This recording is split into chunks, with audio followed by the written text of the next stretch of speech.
Hello. So I'm going to come and talk to you about Indigo Children today, of which I am one.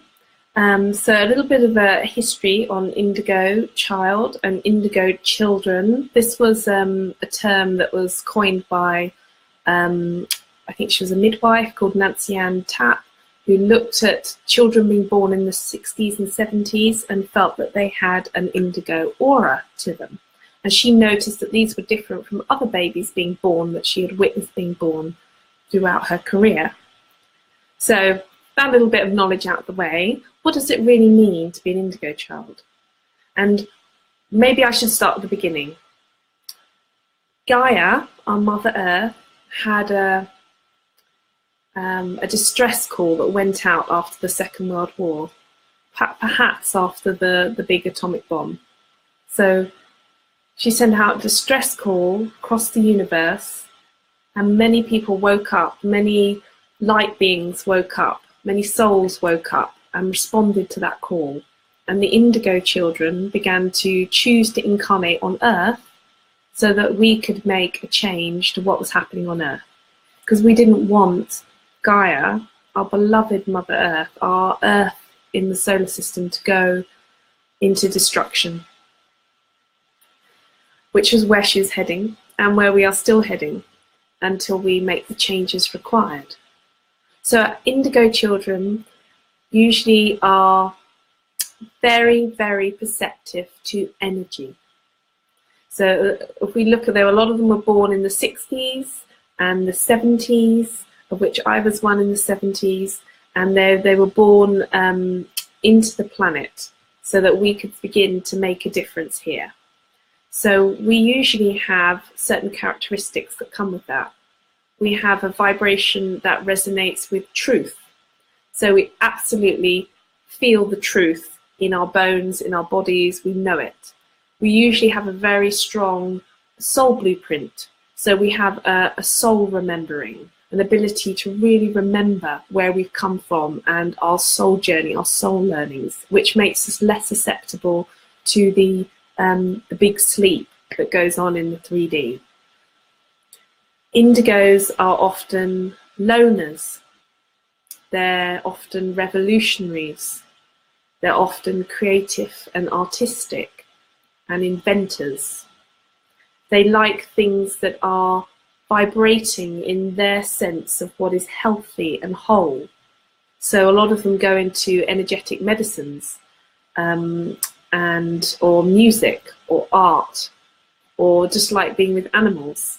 So they have a very heightened sensitivity, and that means that they, on Earth terms, they will choose environments which feel more in alignment with them. So maybe nature environments, being with animals.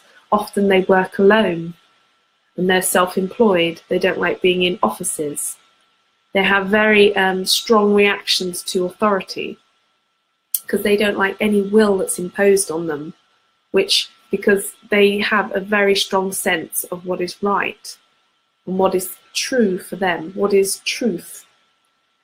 So anything that comes in as an imposed will on their truth becomes like a huge reaction. Indigos can often get very angry. And the reason that happens is because they have a very strong vibratory level, which is usually higher than those that come up to them in authority.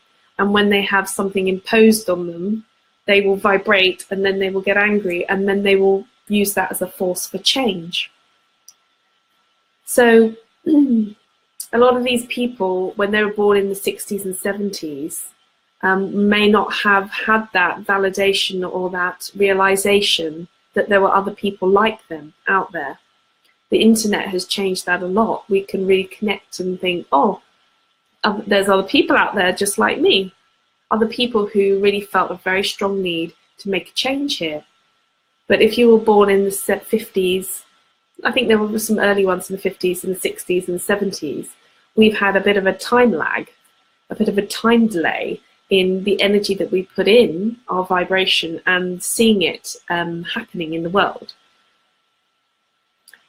Yes, but all that's changing, and we're seeing it change because the indigos children have really cleared the way for the lighter vibrations of the rainbows and the crystal children that are coming in now. So we have been lighting up and aligning the energetic pathways for higher vibrations to come to Earth and be manifest on the Earth plane. So what does it feel like to be an indigo? Indigos have often felt alone and sometimes depressed. I know a lot of indigos who don't want to be here and go through a lot of stress and anxiety and depression about wanting to be here because it feels too heavy and dense for their vibration. If we correspond that to the role of an indigo on Earth, which is to vibrate at the frequency that they were born with, it's as simple as that, to vibrate at the frequency that you were born with. And a lot of indigos vibrate on love, higher consciousness, truth, joy, creation. So they're all very fine, joyful, happy frequencies that they bring in. And indigos are great to be around. Well, if they're depressed or angry, maybe not, but you know, they're great to be around. And so they're bringing in that energy that is very much needed, the energy of play. So loneliness has been a big one. Feelings of not wanting to be here or escapism is another one. And a lot of indigos can escape through looking for alternative ways to soothe themselves, like alcohol or smoking. And indigos often bring a very unique vibration. They often choose jobs that allow them to have freedom and are very good at bringing in something new. They also have a very innate strength that their religion is love. So they begin to bring in the unity consciousness, which spreads out over our reality and begins to break the fixed mindsets that keep us separated. Because indigo children know that love is the creative power in the universe, it's the creation of all things, and that we are here to bring the message of unity consciousness into reality. So anything that is a fixed mindset, indigos will butt up against and blast into something different. Hopefully in a more soothing way. But the indigos being the first waves were, you know, they were meeting very difficult vibrations head on. And they felt the impact of that, which has been very sad, and a lot of them will need a lot of healing when they leave this plane, because it had created a lot of conflict and inner conflict and vibrational disharmony. But they also bring in the vibration that had activated and awakened the people who were asleep down here, the dense vibrations that needed to break up. So this is why we see them always sometimes changing and sort of hitting up against authority and challenging it. That's the word, challenging. So what can you do for your indigo? The best things you can do for yourself if you are an indigo is choose a good environment for yourself. Choose people who understand, connect with those people. Go into nature every day and connect with nature.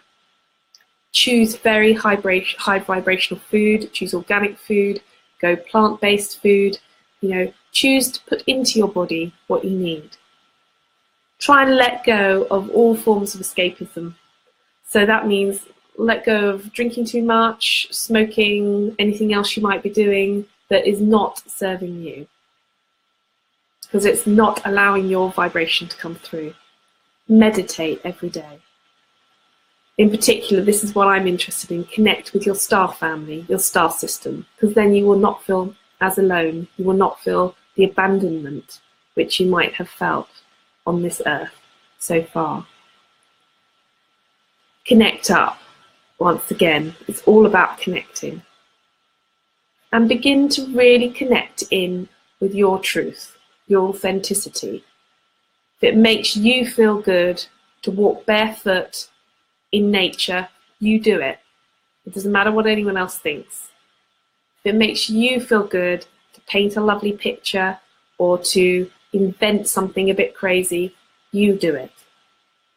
It's about bringing your truth out into the world and your authenticity into the world, because we need to see more of it. It doesn't matter what age you are, we need to see more of who you are and your authenticity here. So there are different things that we can do, but one of the major things is loving ourselves, shifting our mindset to one of self-love, self-approval, self-acknowledgement, bringing your energy into validating yourself, recognizing yourself, because we've been in an environment where we have not been able to do that, because we've been alone, I guess. We've felt alone. So we haven't been able to have that validation coming back to us, not unless we're really lucky. So that's where I'm going to leave it today on Indigos. If you have any other questions, or if you want to connect, please connect into the Earth Mother Star Child group. There are meditations in there about connecting up with your star family, and I'll be doing more of that, helping people connect with their star groups and their star family, and connecting up with each other. Okay, thank you very much. Have a nice day.